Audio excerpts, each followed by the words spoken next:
Hello everyone and welcome to Winning the Pay Ballot branch briefing for workplace reps.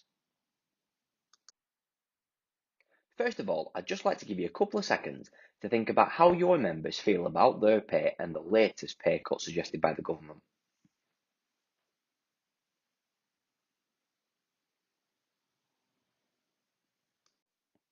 Successive Conservative and Conservative-led governments since 2010 have imposed pay freezes and below inflation pay increases on teachers. The end result is that teacher pay in 21-22 school year was around one-fifth below what it would have been if pay had been increased in line with the retail price index inflation since 2010. So what does that look like? Well, on the screen now you can see that we have different pay ranges and what your salary would have been last year. So we'll take M4 for example. So an M4 teacher last year would have earned £31,778. Now, if your pay was to go up with the government's suggested 5%, your pay this September will be £33,850.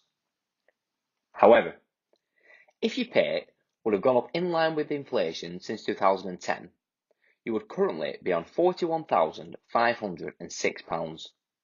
That means that since 2010, you've lost £7,656. The pay cuts against inflation have made a huge contribution to the teacher recruitment and retention crisis, with recruitment targets missed and experienced teachers leaving the profession. 1 in 8 teachers leave after just 1 year in the job, and a staggering 1 in 3 within 5 years. Teachers and other educators are struggling to make ends meet. Inflation, as measured by the Retail Price Index, hit 12.3% in July.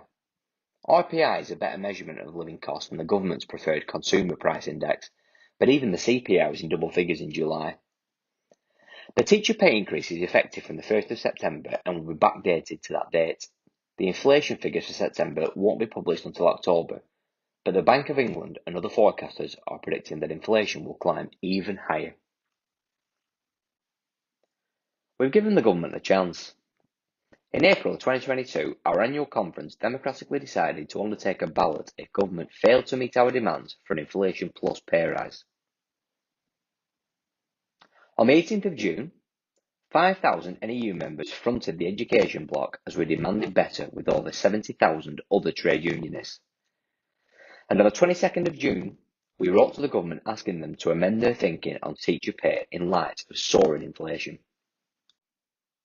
The government's offer falls well short of what is needed to address the recruitment and retention crisis, erosion of pay and the growing cost of living crisis we're facing. We are now about to undertake the largest ballot and strike to win the pay rise to save the profession. A preliminary electronic ballot is an NEU union rule. It will come via email and text and we need as many people as possible to vote.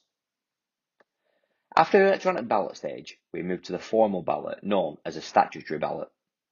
Because of anti-trade union laws, this has to be done by post and therefore, during the preliminary electronic ballot, we must update everyone's home address as well as school, email and phone number.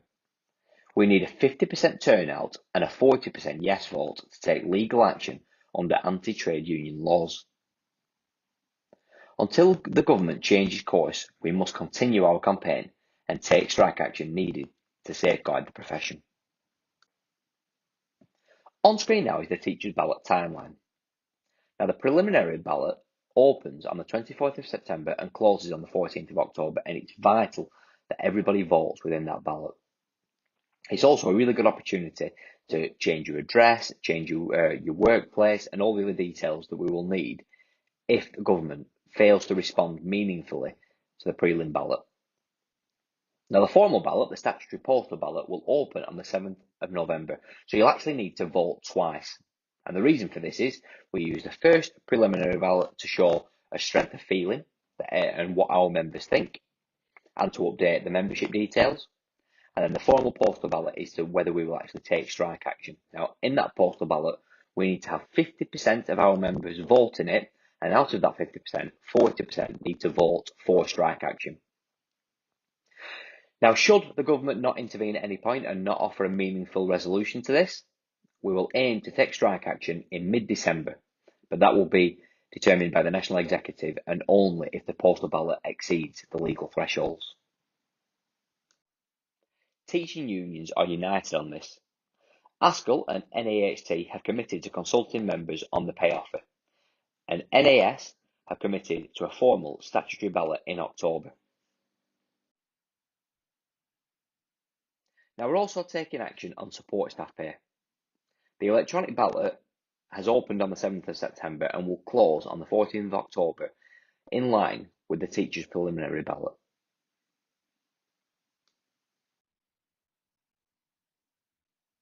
Now we're not alone in this, and we can win. And you can see on screen there other unions that have done something very similar to what the NEU are doing.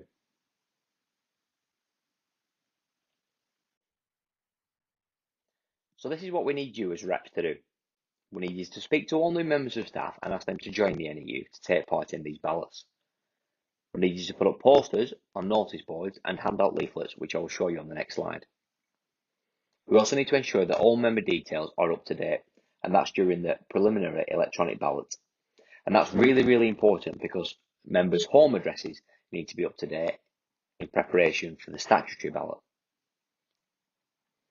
We're also going to ask that members let you know when they've voted, and then we can do that during your paid ballot meeting in your school. And if you would like any help or support within that meeting, you can contact myself via the WhatsApp group, or you can email me at andrew.pratt@neu.org.uk.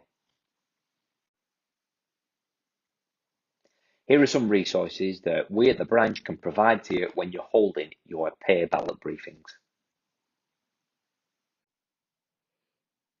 Now the final slide is a discussion. What challenges do you anticipate in getting out the vote in your workplace, and how can you address these? How can we work together to boost turnout across all the workplaces in our branch, including working with other unions? And how can we help our district get the message across to local politicians and the wider public that a fully funded inflation plus pay rise matters? At the moment, the government's 5% comes out of already stretched and at breaking point school budgets. Enough is enough. The government needs to pay up.